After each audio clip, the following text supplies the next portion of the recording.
तो एकदम concentrate on the board रहना चाहिए। इससे पहले क्लास में हम बताए थे बीजाणु जनन। तो बीजाणु जनन में क्या होता है, बीजाणु का निर्माण होता है। और बीजाणु कितना प्रकार का होता है? 2 प्रकार का। यहाँ पर आप देखिए, पहला प्रकार है लघु बीजाणु और दूसरा प्रकार है गुरु बीजाणु। तो अगर आपसे कोई पूछे बीजाणु जनन से आप क्या समझते हैं, कहिएगा बीजाणु के निर्माण की क्रिया को बीजाणु जनन कहते हैं।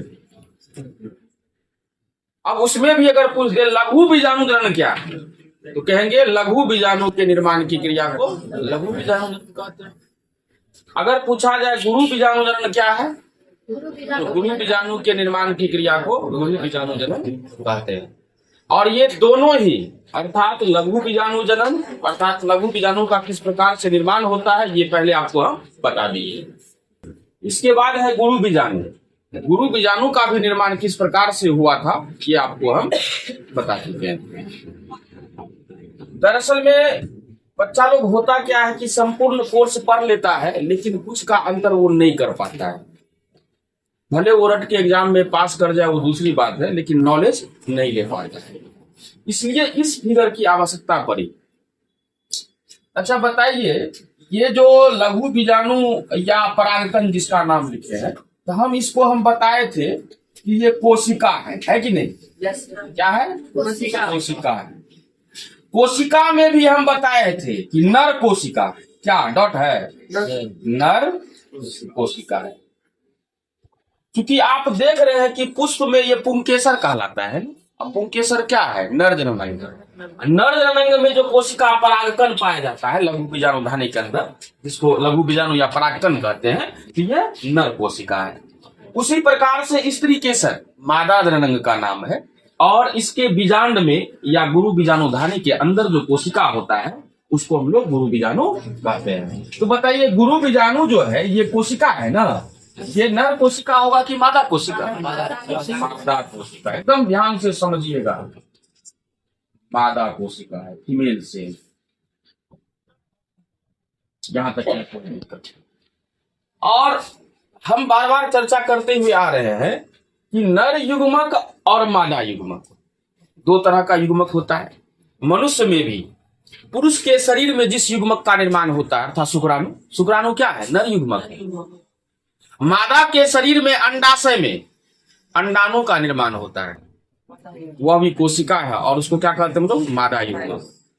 तो जिस तरह से मनुष्य के केस में नर युग्मक और मादा युग्मक होता है, ठीक उसी प्रकार से पौधा के पुष्प में नर जननांग पुंकेसर, मादा जननांग स्त्री केसर। नर जननांग में परागकण या लघु बीजाणु से क्या बनता है? गुरु बीजाणु चूंकि मादा कोशिका है तो इससे क्या बनता है? और आपको हम ये बता दें कि नर युग्मक और मादा युग्मक भी क्या है? कोशिका है। क्या है? कोशिका को अंग्रेजी में हम लोग क्या कहते हैं? कोई दिक्कत नहीं है यहाँ तक। अभी अभी आप पढ़ रहे हैं और इससे पहले भी कुछ चर्चा किए थे, वर्णन किए थे, उस पर विचार किए थे, आप लोग पढ़े थे। तो कोई बच्चा ऐसा बता सकता है ये लघु बीजाणु या परागकण कोशिका है? चाहे नर कोशिका, लेकिन कोशिका तो है। और लघु बीजाणु या परागकण से क्या बन रहा है?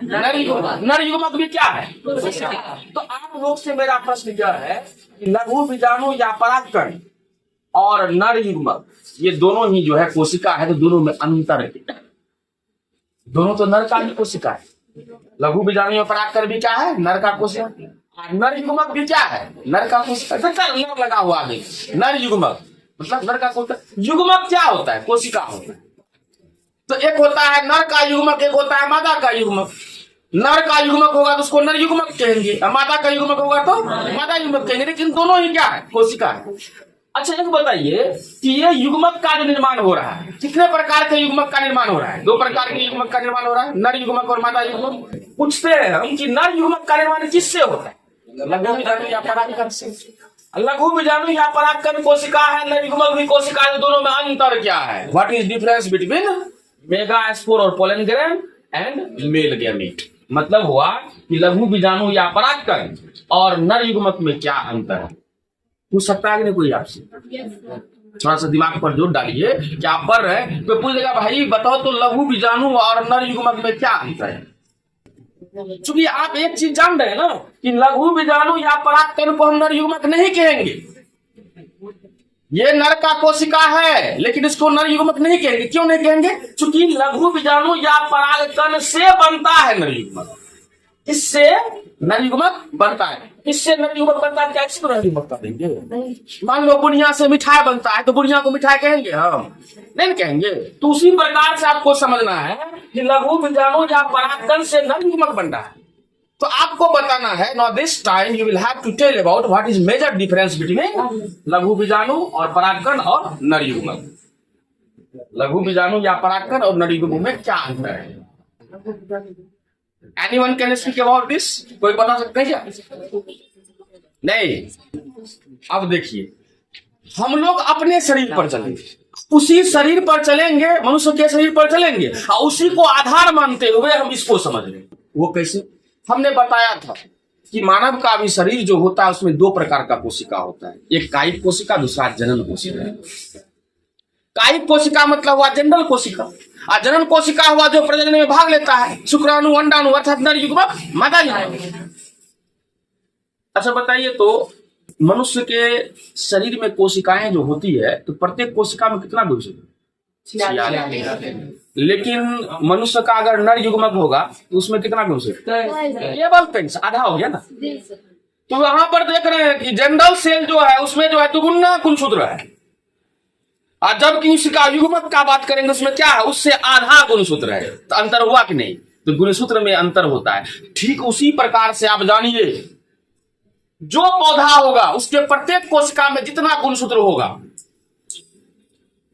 तो उसके युग्मक में, उस पौधा के युग्मक में जो है गुणसूत्र का संख्या क्या होगा? मान लो अगर लघु बीजाणु है या परागकण इसमें 14 गुणसूत्र होगा तो इससे जो नर युग्मक बनेगा तो प्रत्येक नर युग्मक में 7 ही गुणसूत्र होगा। तो बताओ अंतर है कि नहीं? लघु बीजाणु और नर युग्मक में अंतर है कि नहीं? उसी प्रकार से गुरु बीजाणु कोशिका है, जनरल कोशिका, और इसी कोशिका से क्या बनता है? मादा युग्मक। इसका मतलब है कि गुरु बीजाणु कोशिका जो है वो अगर जनरल सेल है तो जो पौधा होगा उस पौधा के गुरु बीजाणु में क्या होगा? दुगुना गुणसूत्र होगा। अर्थात कहेंगे कि लघु बीजाणु और गुरु बीजाणु जो होता है कोशिका है इसमें द्विगुणित गुणसूत्र होता है। क्या होता है? जबकि नर युग्मक और मादा युग्मक जो होता है जो उससे बनता है उसमें क्या होता है? अर्धगुणित गुणसूत्र होता है। क्या होता है? अर्धगुणित गुणसूत्र होता है। मतलब गुणसूत्र का संख्या क्या होता है? आधा होता है। कहीं डॉट है? अगर आपको अब ये पूछा जाए कि लघु बीजाणु क्या है, कहेंगे नर कोशिका है। नर युग्मक क्या है तो कहेंगे नर का ही कोशिका कहलाता है। तो दोनों में अंतर क्या है तो कहेंगे लघु बीजाणु में जो है गुणसूत्र की संख्या नर युग्मक अर्थात युग्मक की तुलना में दुगुना होता है, और लघु बीजाणु की तुलना में या परागकण की तुलना में नर युग्मक में गुणसूत्र की संख्या क्या होगा? आधा होता है। इसी प्रकार जो है सेम जो है क्राइटेरिया लागू होगा किस पर? गुरु बीजाणु और मादा युग्मक पर। कोई दिक्कत है? अच्छा बताइए हम लोग जो पढ़े थे लघु बीजाणु और गुरु बीजाणु का निर्माण किस प्रकार हुआ समझ गए थे? लघु बीजाणु के निर्माण की क्रिया क्या करते थे? लघु बीजाणु जन्म, गुरु बीजाणु निर्माण क्रिया को तो गुरु बीजाणु जन्म तो पढ़ चुके दोनों प्रकार का। अब आप ध्यान दीजिए कि लघु बीजाणु से क्या बनेगा? गुरु बीजाणु से क्या बनेगा? से कोई मौखिक से पूछते कि बताइए पहले बीजाणु का निर्माण होगा कि युग्मक का? बीजाणु का निर्माण होगा। पहले बीजाणु बना लघु बीजाणु, तब न ये बनाया नर युग्मक। पहले बना गुरु बीजाणु तब न बनाया मादा युग्मक। इसका मतलब जो है युग्मक से पहले किसका निर्माण होता है? बीजाणु का। अगर नर का बात करेंगे तो किस बीजाणु का निर्माण होगा? लघु बीजाणु का निर्माण पहले होगा, और तब उस लघु बीजाणु से क्या विकास होगा? नर युग्मक। अगर मादा का बात करेंगे तो कौन सा बीजाणु पहले बनेगा? गुरु बीजाणु, और फिर गुरु बीजाणु से क्या बनेगा? तो अब जो आपका टॉपिक हम शुरू करने जा रहे हैं युग्मक जनन। इससे पहले क्या पढ़ा है? बीजाणु जनन। बीजाणु के निर्माण की क्रिया को अब क्या पढ़ेंगे? युग्मक जनन। तो उसमें क्या कहेंगे? युग्मक के निर्माण की क्रिया को दिक्कत छो किसी को परेशानी है? अब क्या हुआ है? हेडिंग युग्मक जनन। तो नाउ दिस टाइम आप लोग हेडिंग दीजिए युग्मक जनन।